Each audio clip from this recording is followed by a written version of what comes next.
Hello दोस्तों, नमस्कार। आप कैसे हैं? आशा करते हैं आप ठीक होंगे और अंतिम समय में अपना तैयारी अच्छे से कर रहे होंगे। तो चलिए इस वीडियो में लेकर के आए हैं। टोटल आपका 100 क्वेश्चन है और ये टोटल जो है से यूनिक क्वेश्चन है। अगर इसको आप जवाब दे पा रहे हैं तो इससे बाहर आपका एग्जाम में नहीं पूछा जाएगा, जो अभी 10 दिन बाद है ना। तो इसको ध्यान से पढ़िए और देखते हैं कि आपका कितना सही होता है। अगर सही होता है जितना भी, वो कमेंट बॉक्स में लिखिएगा, और अगर जो गलत होता है उसको भी लिखिएगा, ठीक ना। इससे पता चलेगा कि आपका कितना सही हो रहा है, कितना गलत है, कितना तैयारी करना है, कितना नहीं करना है। और देखिए अंतिम समय में है, 10 वीडियो से देखने से अच्छा है कि कहीं एक वीडियो पर जाकर देखिए। ये नहीं कह रहे हैं कि मेरे पे ही देखिए, मेरा पर देखिए, किसी और पर देखिए, लेकिन किसी एक को देखिए, है ना। तो चलिए स्टार्ट करते हैं। और अगर चैनल पर पहली बार आए हैं तो चैनल को लाइक कीजिए, शेयर कीजिए, साथ ही साथ सब्सक्राइब कीजिए, ताकि जैसे ही 1000 सब्सक्राइबर हो हम तुरंत लाइव आ सके, है ना। तो चलिए स्टार्ट करते हैं। तो पहला क्वेश्चन है, और देखिए ये टोटल जो है से प्रीवियस ईयर के अकॉर्डिंग है ना, टोटल निचोड़ है। तो चलिए पहला क्वेश्चन है, और देखिए पिछले बार हमारा ऑफलाइन कोचिंग से बहुत सारे लड़कों ने टॉपर किया है। अगर नहीं हो तो देखिएगा, सर्च मार के उन लोगों को भी इंटरव्यू भी देगा, है ना। तो सिंधु घाटी सभ्यता, सिंधु घाटी के निवासी को किस धातु का ज्ञान नहीं था? तो किसका ज्ञान नहीं था? सोने का, चांदी का, लोहा का या तांबा का? तो देखिए सोना, चांदी और तांबा का ज्ञान था, लेकिन लोहा का ज्ञान नहीं था। लोहा का जो ज्ञान है वो उत्तर वैदिक से मिलता है ना। एक बार और फिर से रिक्वेस्ट करना चाह रहे हैं कि अगर चैनल पर पहली बार तो सब्सक्राइब कीजिए, लाइक कीजिए, शेयर जरूर कीजिए, ताकि आपके साथ साथ अगला भी पढ़ सके, है ना। उसके बाद है, हड़प्पा सभ्यता में विशाल स्नानागार का अवशेष कहाँ से प्राप्त हुआ है? तो रोपर से, मोहनजोदड़ो से, कालीबंगा से या लोथल से? तो ये जो हुआ है बाबू आपका लोथल से हुआ है ना। यहाँ से कन्फर्म मानिए कि यहाँ से एक क्वेश्चन बनवे करेगा, है ना। उसके बाद है, और जो भी है इससे बाहर आपका जो बैठिएगा ना एग्जाम में, तो इससे बाहर नहीं आएगा। देखिए टोटल आपका 100 क्वेश्चन है ना। उसमें तो आपको 50 ही तो जवाब देना है ना। तो 50 देना, तो जो कन्फर्म रहेगा वही जवाब दीजिएगा। उसके बाद है 3 नंबर, कि लोथल किस नदी के किनारे स्थित है? तो किसकी नदी से?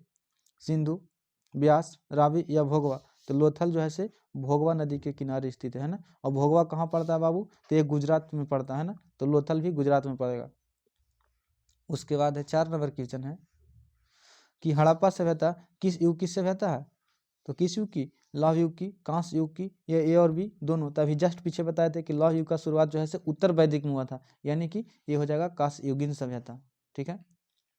उसके बाद है 5 नंबर क्वेश्चन है, 5 नंबर, कि मोहनजोदड़ो किस भाषा का शब्द है? तो मोहनजोदड़ो कैसी शब्द है? हिंदी, सिंधी, उर्दू या फारसी?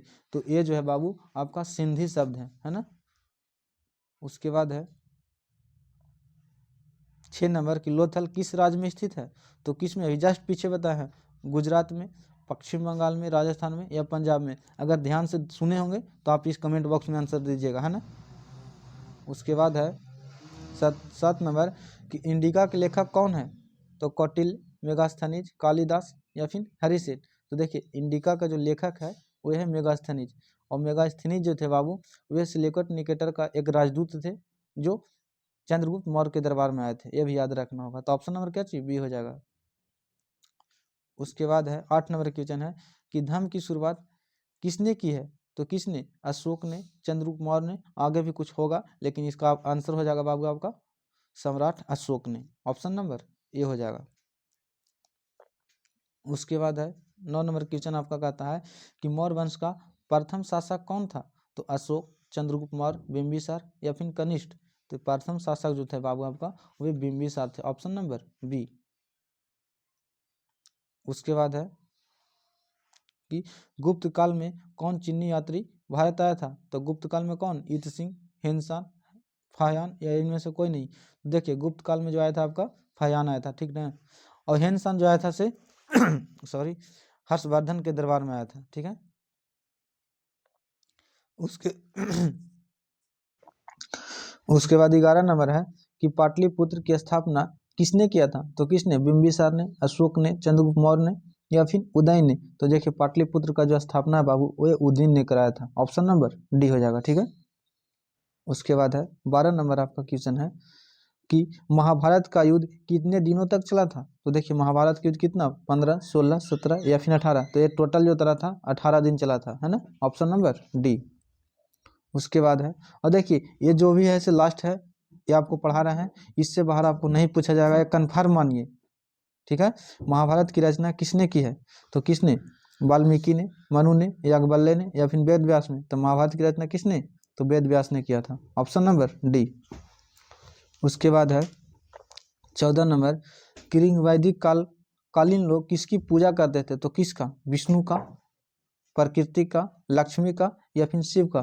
तो ऋग वैदिक काल में अधिकतर देखिएगा तो आपको पढ़ने के मिलेगा प्रकृति के लिए, तो इसलिए आप कंफर्म मानिए कि इसका ऑप्शन हो जाएगा बी, यानी प्रकृति का ही पूजा उन लोग किया करते थे। उसके बाद है सांची किस राज्य में स्थित है? तो सांची किस में है? बिहार में, मध्य प्रदेश में, या आगे जो भी ऑप्शन हो, तो सांची जो है से मध्य प्रदेश में स्थित है, ऑप्शन नंबर बी हो जाएगा, ठीक है।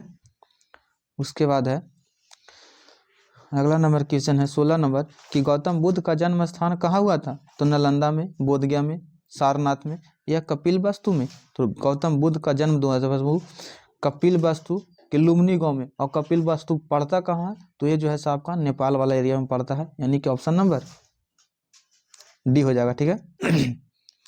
उसके बाद है 17 नंबर क्वेश्चन है, पुराणों की संख्या कितनी है? तो पुराण कितने हैं? तो ये जो है से 18। ये सब जो है से अंतिम आपका समय, तो इसको मुंह पर याद रखने, जिसको बोला जाता है कि ठोर पर याद रखना चाहिए आपको, ठीक है। और ये कन्फर्म मानिए कि इससे लगभग तो 50+ आपका क्वेश्चन डायरेक्ट देखने को मिलेगा, यानी कि आपको कन्फर्म मानिए कि 50 में 50 इसी वीडियो के सेशन से आपको मिल जाएगा। हीनयान और महायान का संबंध किस धर्म से है? तो बौद्ध धर्म, जैन धर्म, शैव धर्म, या इस्लाम धर्म? तो हीनयान और महायान ये जो है आपका जैन धर्म से है, ऑप्शन नंबर बी हो जाएगा।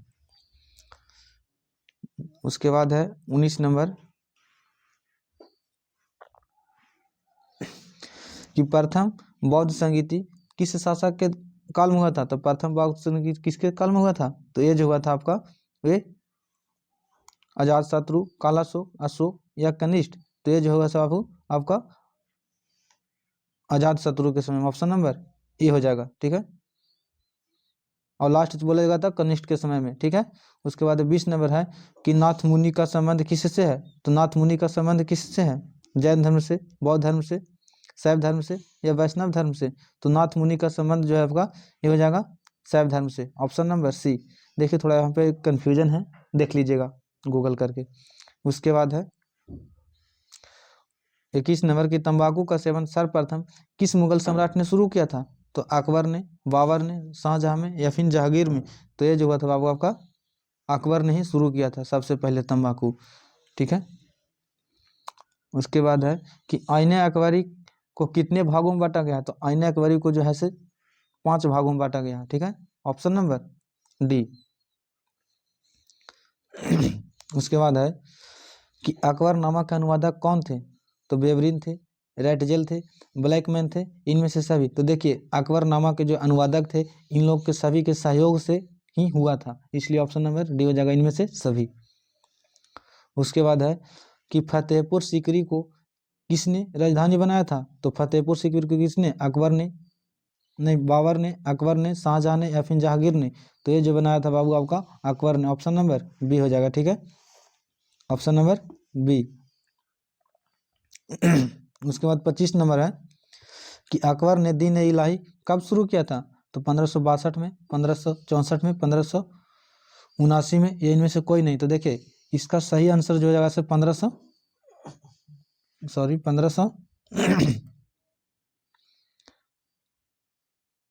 1582 मार लीजिएगा, कहीं भी 82 आएगा तो यही आंसर हो जाएगा, इसलिए ऑप्शन नंबर डी मारिएगा। 1582 आएगा तब भी सही है, 1583 आएगा तब भी सही है, कोई भी एक ही देगा।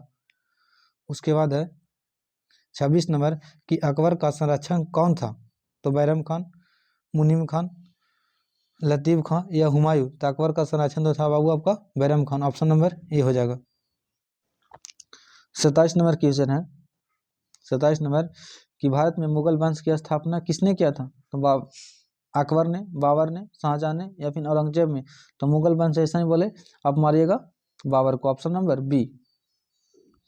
उसके बाद है 28 नंबर क्वेश्चन है, कि ताजमहल किस नदी के किनारे स्थित है? तो ताजमहल कहाँ है? सबसे पहले आपको याद रखना पड़ेगा कि ताजमहल है कहाँ। तो ताजमहल पड़ता है दिल्ली में, तो ये किस नदी के किनारे हो जाएगा? सीधा सी बात है, यमुना नदी के किनारे, ऑप्शन नंबर बी।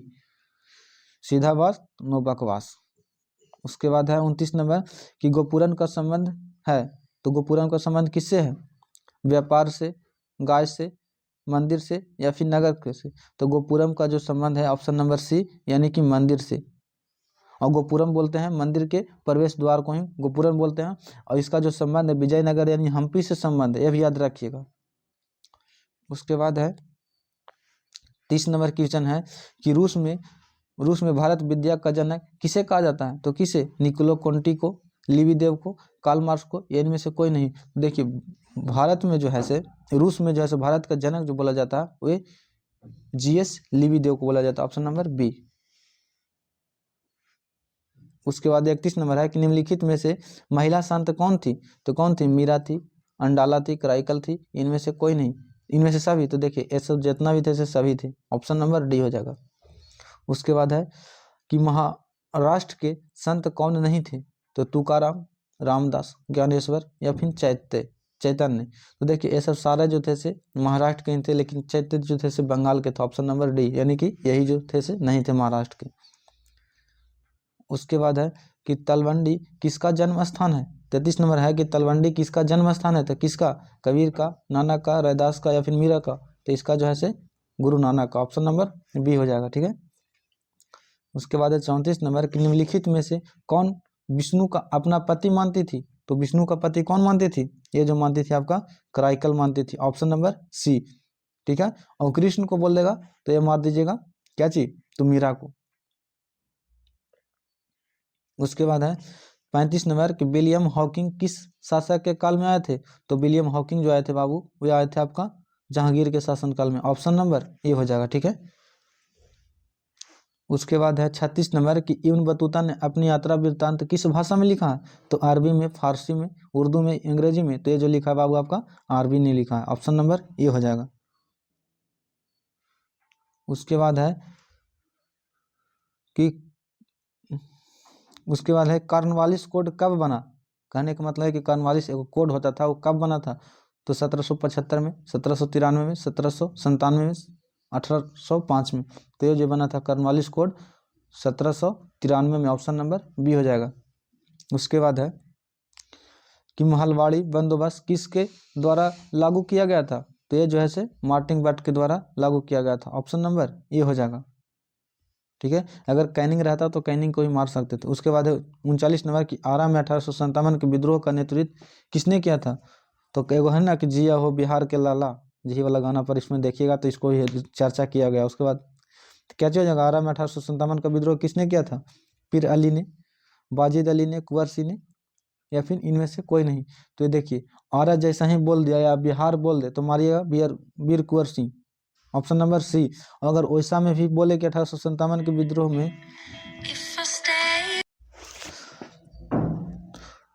तो 39 नंबर था कि आरा में 1857 के विद्रोह का नेतृत्व किसने किया था? तो ये जो हो जाएगा आपका वीर कुंवर सिंह, वीर कुंवर सिंह कह रहे हैं, हाँ वीर कुंवर सिंह, ऑप्शन नंबर सी हो जाएगा। ठीक है। अगर पटना से बोल दे तो पटना से मारिएगा किसका? पीर अली को। कहा जाता ना है वीर कुंवर सिंह के बारे में बोला जाता है कि 80 वर्ष की हड्डी में जगह जोश पुराना था। सब कहते हैं वीर कुंवर सिंह बड़ा वीर मर्दाना था, यानी कि 80 वर्ष की उम्र में भी अंग्रेजों को धूल चटा दिया था। ठीक है। 40 में है कि संथाल विद्रोह का नेता कौन था? तो सिद्धू कानू, सेवरम या फिर कुंवर इनमें से चितर सिंह। तो यह जैसे सिद्धू कानू, संथाल विद्रोह का नेतृत्व किसने किया था? तो सिद्धू कानू ने किया था। ठीक है। और कब किया था? तो 1855, ये भी याद रखिएगा। उसके बाद 41 नंबर है कि ढक्कन दंगा आयोग कब गठित हुआ था? तो 1875 में, 1880 में, 1885 में, 1890 में। तो ये जो हुआ था बाबू आपका 1875 में, ऑप्शन नंबर ए। उसके बाद है 42 नंबर क्वेश्चन बोलता है कि 1857 द ग्रेट रिवलेशन नामक पुस्तक के लेखक कौन थे? तो प्रतापी सीतारामैया, अशोक मेहता, औदरम या फिर रॉबर्ट्स।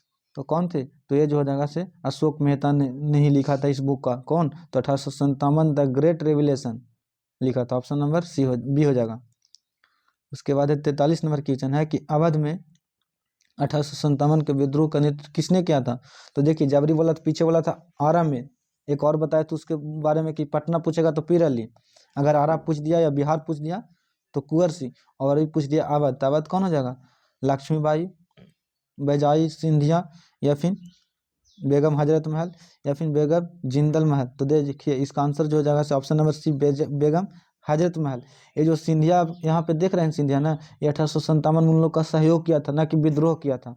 इन्हीं लोग के चलते है कि हमारा देश जो है से 1947 में आज़ाद हुआ, ना तो हम लोग को 1857 में ही आज़ाद हो जाता। ये सिंधिया जो पढ़ते हैं आपका राजस्थान वाले एरिया में रहते थे, ठीक है। उसके बाद 44 नंबर के 1857 के विद्रोह के दमन के बाद कौन क्रांतिकारी नेता नेपाल भाग गया था? तो नेपाल कौन भाग गया था? तो ये जैसे नाना साहब, बेगम हजरत महल, ये भी दोनों इनमें से कोई नहीं। देखिए सब के तो सब हो रहा था, कहते ना है एगो कहावत है कि फलना के शादी होल तो छोड़ी हटाइए गंधा सीधे। 1857 के विद्रोह में जो है न से सब लड़ाई कर रहा था, लेकिन जब पिटाना स्टार्ट किया ना तो ये दोनों जो था से नेपाल भाग गया था। तो इसलिए ऑप्शन नंबर सी हो जाएगा ए और बी दोनों, नाना साहब भी और बेगम हजरत महल भी।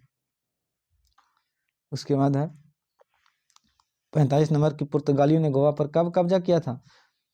तो 1509 में, 1515 में, 1512 में या 1510 में। तो ये जो कब्जा किया था बाबू 1510 में, यानी कि सबसे पहले जो पुर्तगालियों ने कब्जा किया था गोवा पर, सबसे अंत में छोड़ा भी गोवा को। कब छोड़ा था? तो ये लगभग आपको मान लीजिए 61 में छोड़ा था। उसके बाद है 46 नंबर की भारत में आने वाला प्रथम पुर्तगाली कौन थे? तो भारत में आने वाला प्रथम पुर्तगाली कौन थे? Vasco da Gama, option number सी।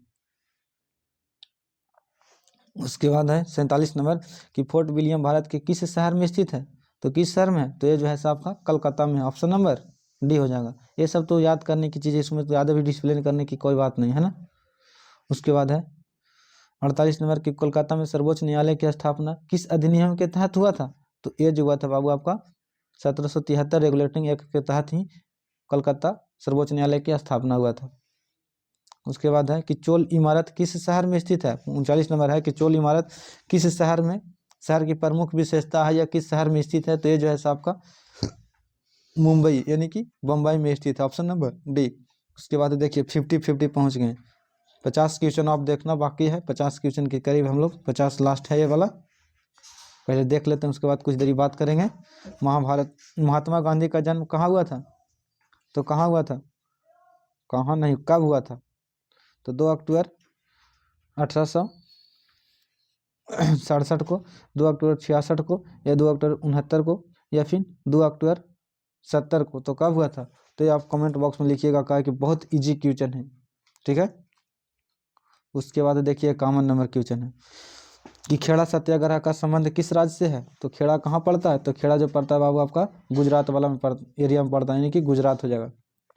तो देखिए टोटल कॉमन क्वेश्चन अभी हो गया, अभी 49 क्वेश्चन अब बाकी है।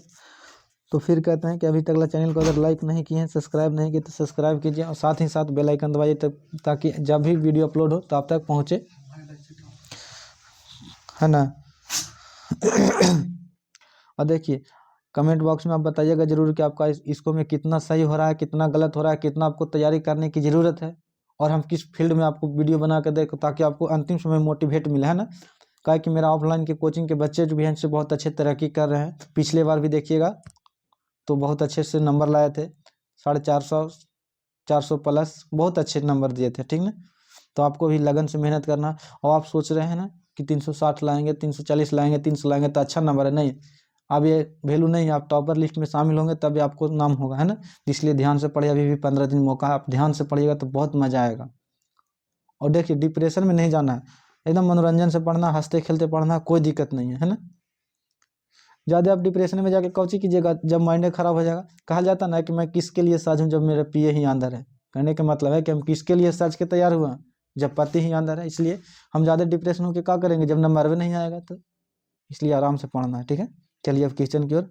असहयोग आंदोलन किस वर्ष शुरू हुआ था? तो 1916 में, 1920 में, 1930 में, 1940 में। तो असहयोग आंदोलन जो हुआ था से 1920 में, ऑप्शन नंबर बी। उसके बाद है 83 नंबर क्वेश्चन है, 83 नहीं बाबू 53 नंबर है कि बंगाल विभाजन की घोषणा किस वर्ष हुई थी?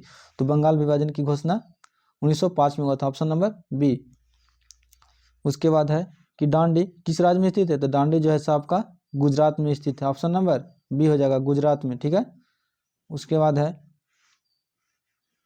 55 नंबर के निम्नलिखित में से महात्मा गांधी के राजनीतिक गुरु कौन थे?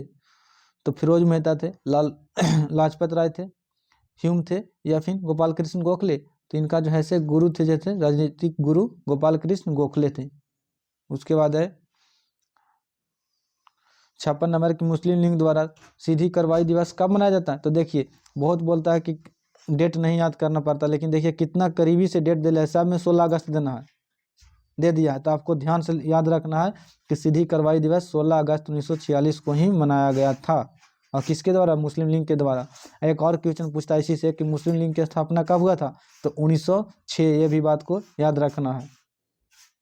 उसके बाद है कि देखिए 57 नंबर की पाकिस्तान शब्द किसने दिया था। देखिए कितना छोटा है, किसने दिया होगा बताइएगा। तो जिन्ना ने, लियाकत अली ने, इकबाल ने या चौधरी रहमत अली ने। तो यही जो था से दिया था पाकिस्तान शब्द, यानी बोला था पाकिस्तान, चौधरी रहमत अली, ऑप्शन नंबर सी।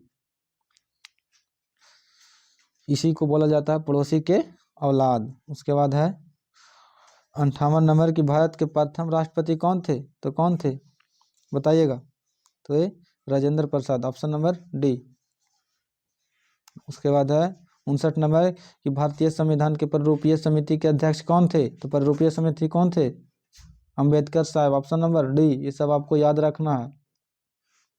उसके बाद है 60 नंबर कि स्वतंत्र भारत के प्रथम कानून मंत्री कौन थे। तो कानून बनाए थे कौन? अंबेडकर साहब ही। तो ऑप्शन नंबर बी हो जाएगा। उसके बाद है 61 नंबर की किस महिला संत का संबंध राजस्थान से है। तो देखिए महिला संत तो सभी थी, लेकिन सबसे ज़्यादा देखिएगा तो ये उत्तरी भारत में पड़ रहा था, ये मीराबाई। और ये जो है से बगौर जिला की स्थित, बगौर जिला एक राजस्थान में जिला पड़ता है, वहीं की रहने वाली मीरा थी, इसलिए ऑप्शन नंबर ए हो जाएगा। उसके बाद 62 नंबर है कि महाराष्ट्र के संत कौन थे। तो महाराष्ट्र के अभी जस्ट पीछे क्या आया था। देखिए आप क्वेश्चन अगर ध्यान से देख रहे होंगे तो यही सब बात है कि आपको प्लस पॉइंट है जो आपको सीधे टॉपर लिस्ट में शामिल करता है। पिछले क्वेश्चन देखे थे कि महाराष्ट्र के संत कौन नहीं थे, और यहाँ पे सीधा क्वेश्चन उसी को उलट कर दे दिया कि कौन थे। तो देखिए तुकाराम, रामदास, ज्ञानेश्वर, ये सब सभी जो है से महाराष्ट्र के संत थे, यानी ऑप्शन नंबर इनमें से सभी हो जाएगा डी। इसलिए आपको ध्यान से सुनना है ना। और देखिए एक वीडियो को अगर 5-6 बार देख लेते हैं तो मेरा एक 100% गारंटी है कि इससे बार आपको एग्जाम में नहीं पूछा जाएगा, और एकदम कन्फर्म मानिए कि 90+ लेके आइएगा, ठीक है। उसके बाद है कि अलबरूनी किसके साथ भारत आया था। तो ये गजनी के साथ आया था, ऑप्शन नंबर ए। उसके बाद है कि भारत आने वाला प्रथम यूरोपीय कौन था। तो प्रथम यूरोपीय में चल जाएगा वो एकदम पुर्तगाल छोड़ के किसी को भी नहीं मारेगा, ऑप्शन नंबर ए। और सबसे बाद में कौन छोड़ा था। तो पुर्तगालियों ने ही छोड़ा था। उसके बाद है 65 नंबर के स्थायी बंदोबस्त कहाँ लागू हुआ था। तो ये जो है से बंगाल वाला एरिया में लागू हुआ था, ऑप्शन नंबर सी। बंगाल वाला में इसलिए लागू हुआ था कि बंगाल जो है से हरा भरा है, वहाँ पे सब नदियों जाकर मिलती थी, तो वहाँ से उपज बहुत अच्छा होता था, एकदम शांत जगह था, एकदम कृषि के लिए बहुत अच्छा था, इसीलिए वहाँ सबसे ज़्यादा अंग्रेजों ने हम लोग को तबाह करते थे, है ना। उसके बाद है 66 नंबर की the history of the Indian national Congress नामक पुस्तक किसने लिखा था। तो ये जो लिखा था बाबू प्रतापी सीतारमैया ने, ऑप्शन नंबर ए। इसको याद रखना है कि the history of the Indian national Congress, ठीक है। उसके बाद है 67 नंबर की दक्षिण भारत में किस स्थान पर विद्रोह हुआ था। तो दक्षिण भारत में किस स्थान पर विद्रोह हुआ था, ये आप कमेंट बॉक्स में बताइएगा, ठीक है। उसके बाद है 68 नंबर क्वेश्चन है कि पटना में 1857 के विद्रोह का नेतृत्व किसने किया था। तो अभी जस्ट पीछे बता रहा था ना, आप बताइए कौन था। पीर अली था, अमर सिंह थे, वाजिद अली थे, या फिर कुंवर सिंह थे। तब बोल दिया पार्टिकुलर नाम दे दिया कि पटना, तो ये जो हो जाएगा बाबू आपका पीर अली, ठीक है। उसके बाद है 60 नंबर के 1857 का विद्रोह आरंभ हुआ था। तो 1857 का विद्रोह जो आरंभ हुआ था बाबू, वह हुआ था 10 मई को, ऑप्शन नंबर ए। उसके बाद है कि 1857 के विद्रोह के समय भारत का गवर्नर जनरल कौन थे। तो विद्रोह के समय बेंटिंग थे, नहीं कैनिंग थे, ऑप्शन नंबर ए सी। 1857 के विद्रोह के समय कैनिंग ही थे। उसके बाद है 71 नंबर की भारत की राजधानी कलकत्ता से दिल्ली कब स्थानांतरित हुआ था। तो ये जो हुआ था आपका 1911 में हुआ था, ऑप्शन नंबर डी। कहीं कहीं 12 भी देता लेकिन 11 ही मानिएगा, ठीक है।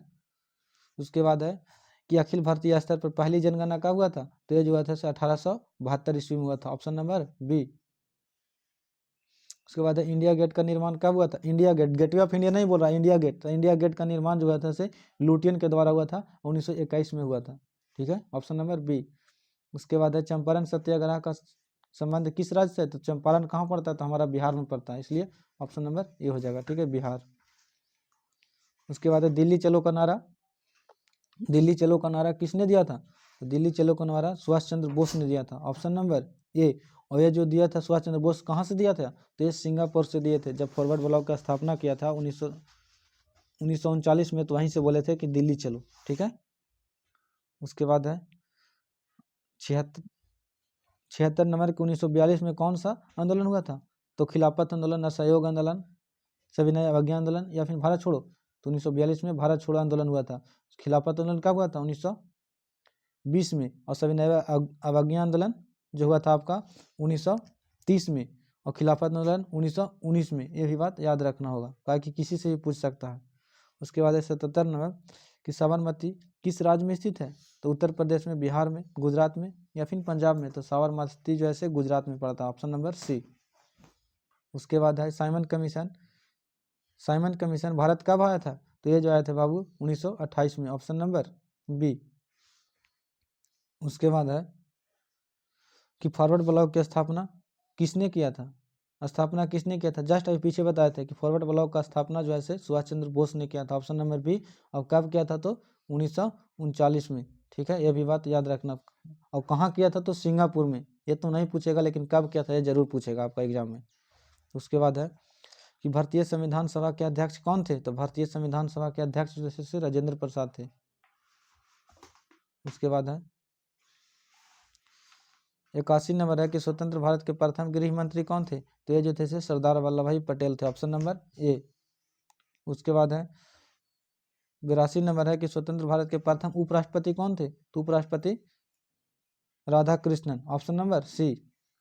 अब ये शिक्षक थे, इसीलिए तो 5 शिक्षक दिवस मनाया जाता है। उसके बाद है भारतीय राष्ट्रीय कांग्रेस की पहली महिला अध्यक्ष कौन थी? भारतीय राष्ट्रीय कांग्रेस की पहली महिला अध्यक्ष कौन थी? तो एनी बेसेंट, सरोजिनी नायडू या फिर विजया लक्ष्मी पंडित या फिर अरुणा असफ अली। तो ये जो थे आपका, तो जो है कौन हो जाएगा? एनी बेसेंट, ऑप्शन नंबर ए। और पूज्यता भारतीय राष्ट्रीय कांग्रेस के प्रथम महिला बोलता भारतीय, तो बोल हो जाएगा सरोजिनी नायडू। अगर महिला खाली बोला तो एनी बेसेंट ही मारिएगा, ऑप्शन नंबर ए। उसके बाद है कि व्यापकता का सिद्धांत किस का संबंध किससे? व्यापकता मतलब कि हड़प नीति का संबंध किससे है? तो कार्जन से है, लीटन से है, मिंटो से है, फिर डलहौजी से है। तो जो है डलहौजी से ही है, ऑप्शन नंबर बी। डलहौजी ने कुछ बुरे काम किए, कुछ अच्छे काम किए। डाक का ही शुरुआत किया, रेलवे का ही शुरुआत किया था। कुछ अच्छा काम याद रखना, बुरा को भूल जाना है। उसके बाद भूल नहीं जाना, याद रखना, उसको भी पूछेगा। लखनऊ से 1857 का विद्रोह किसने किया था? तो लखनऊ से किसने किया था? रानी लक्ष्मीबाई ने, बेगम हजरत महल ने, कुंवर सिंह ने या फिर नाना साहब ने? तो ये जो है लखनऊ बोल दिया ना, तो अवध, लखनऊ को ही अवध बोलते हैं उस समय। अभी तो लखनऊ बोल रहे हैं, तो ये हो जाएगा option number B, Begum Hazrat Mahal. और अगर कानपुर से बोलता तो नाना साहब, भी है, बात याद रखिएगा। उसके बाद है कि मेगास्थनीज कौन था? तो कौन था? यात्री था, राजदूत था, व्यापारी था या फिर गुलाम था? तो देखिए ये जो है राजदूत था, ऑप्शन नंबर सी। और राजदूत देखिए कुछ अथी के लिए नहीं था, एक कन्या का अगोरने के लिए राजदूत आई थी। ठीक है, सिलिकट निकेटर के बेटी था, उसका ही संरक्षण के लिए आया था चंद्रगुप्त मौर्य के दरबार में। उसके बाद कलकत्ता में सर्वोच्च न्यायालय की स्थापना कब हुआ था? तो ये जो हुआ था 1774 में। कहीं कहीं 73 देगा तो 74 नहीं देगा, 74 देगा तो 73 नहीं देगा, इसको लिए याद रखिएगा, ऑप्शन नंबर बी। उसके बाद है दामनी को क्या है? तो दामनी को क्या चाहिए? भूभाग था, उपाधि था, तलवार था, इनमें से कोई नहीं। तो दामनी को एक भूभाग था, जिसको हम लोग दान में उस समय दिया जाता था, ऑप्शन नंबर ये हो जाएगा। उसके बाद है कि बीजक एक पुस्तक है जिसमें किसके उपदेश संग्रहित है, यानी कि किसके द्वारा लिखा गया, डायरेक्ट बोल सकते हैं। तो कबीर, गुरु नानक, चैतन्य या फिर रामानंद? तो ये जो है कबीर के द्वारा लिखा गया है, तो उसी का उपदेश भी संग्रहित होगा, इसलिए ऑप्शन नंबर ये हो जाएगा। उसके बाद है कि निजामुद्दीन औलिया किस सूफी सिलसिले के संबंध संबंधित है, तो चिश्ती के, सुरवर्दी से, कादरी से, इनमें से कोई नहीं। तो ये जो है से आपका ऑप्शन नंबर ये हो जाएगा चिश्ती से। निजामुद्दीन औलिया बहुत प्रतापी शासक थे, और सबसे प्रतापी शासक एक और थे जिसका नाम था अलाउद्दीन खिलजी। अलाउद्दीन खिलजी ने जब दिल्ली पर आक्रमण किया था तो बोला था कि निजामुद्दीन औलिया अपना सारा सामान पैक कर लो तुमको भागने के लिए। तो निजामुद्दीन औलिया ने एक बात का जवाब दिए थे जो बहुत फेमस है कि दिल्ली अभी दूर है। तंबाकू का सेवन किस मुगल सम्राट ने प्रतिबंध लगाया था? तो देखिए ये जो लगाया था सबसे ज़्यादा पीना आराम किया था जहांगीर, अकबर ने लगाया था प्रतिबंध, जहांगीर ने। ऑप्शन नंबर ये हो जाएगा। उसके बाद प्रसिद्ध विरूपाक्ष मंदिर कहाँ स्थित है? तो विरूपाक्ष मंदिर कहाँ है? कर्नाटक में। कर्नाटक के किस स्थान पर पड़ता है? तो ये हम्पी। ऑप्शन नंबर ये हो जाएगा। उसके बाद gateway of India. Gateway of India का निर्माण कब हुआ था? तो ये जो निर्माण हुआ था 1911 में। Option number B. और इंडिया गेट बोला था 1921 में। जलियांवाला बाग हत्याकांड कब हुआ था? तो 13 अप्रैल 1919 को। ऑप्शन नंबर ये हो जाएगा। उसके बाद पाकिस्तान का प्रथम प्रधानमंत्री कौन थे? तो जिन्ना थे, लियाकत अली थे, रहमत अली थे, या इकबाल थे? तो ये जो है से आपका Liaquat Ali. Option number B हो जाएगा। उसके बाद 96 नंबर है कि अर्थशास्त्र के लेखक कौन है? तो कौटिल्य हैं, मेगास्थनी था, अलबरूनी था, इनमें से कोई नहीं था। अर्थशास्त्र कौटिल्य ने लिखा था, जिसको नाम है चाणक्य भी बोलते हैं। अब बोलता है कि अर्थशास्त्र कैसा पुस्तक है? तो ये जो है से राजनीतिक पुस्तक है, ना कि इकोनॉमिक्स पुस्तक है। उसके बाद 97 नंबर है कि मनुस्मृति में कितने प्रकार के विवाह है? तो देखिए आपके लिए बहुत पसंदीदा सवाल है कि 8 प्रकार का विवाह है, लव मैरिज भी है, इसलिए ध्यान से करिएगा, ठीक ना। उसके बाद महाभारत में कुल कितने पर्व हैं? तो 18 पर्व हैं। ऑप्शन नंबर डी हो जाएगा। उसके बाद है 99 नंबर के महाभारत में गंगा पुत्र किसे कहा गया है? तो किसे कहा गया है? तो ये जो है से भीम को कहा गया। ऑप्शन नंबर बी हो जाएगा। उसके बाद है कि लास्ट क्वेश्चन है कि धौलावीरा कहाँ स्थित है? गुजरात में, पश्चिम बंगाल में, राजस्थान में, या पंजाब में? ये जो है से आपके लिए आप कमेंट बॉक्स में बताइएगा कि इसमें आपको क्या आंसर होगा, है ना। और ये भी बताइएगा कि आपका कितना सही हो रहा है, कितना गलत हो रहा है, ठीक है। वीडियो कैसा लगा सारे कमेंट बॉक्स में बताइएगा। और चैनल को अभी तक सब्सक्राइब नहीं किए तो सब्सक्राइब कीजिए। चलिए कुछ देख लेते हैं सब्जेक्टिव क्वेश्चन को, एक आध दो को। देखिए कि पुरातत्व से आप क्या समझते हैं। हड़प्पा सभ्यता की जल निकासी प्रणाली के बारे में बोलना है, ठीक है। ये नहीं याद रखिएगा तब फिर चलेगा, वो दोनों को याद रखिएगा। उसके बाद है कि इसके बाद है कि किन्हीं 2 गुप्त मंदिरों को उल्लेख कीजिए स्थान को। इसके बाद है कि 5 नंबर है कि प्राचीन भारत में वर्णित 4 वर्णों का उल्लेख कीजिए। त्रिपिटक से क्या संबंध है? तो बौद्ध है, राष्ट्रांगिक मार्ग, सब लिख दीजिएगा, है ना। हम लाएंगे सब्जेक्टिव ही लाएंगे। तो चलिए फिर मिलते हैं नेक्स्ट वीडियो में। जय हिंद।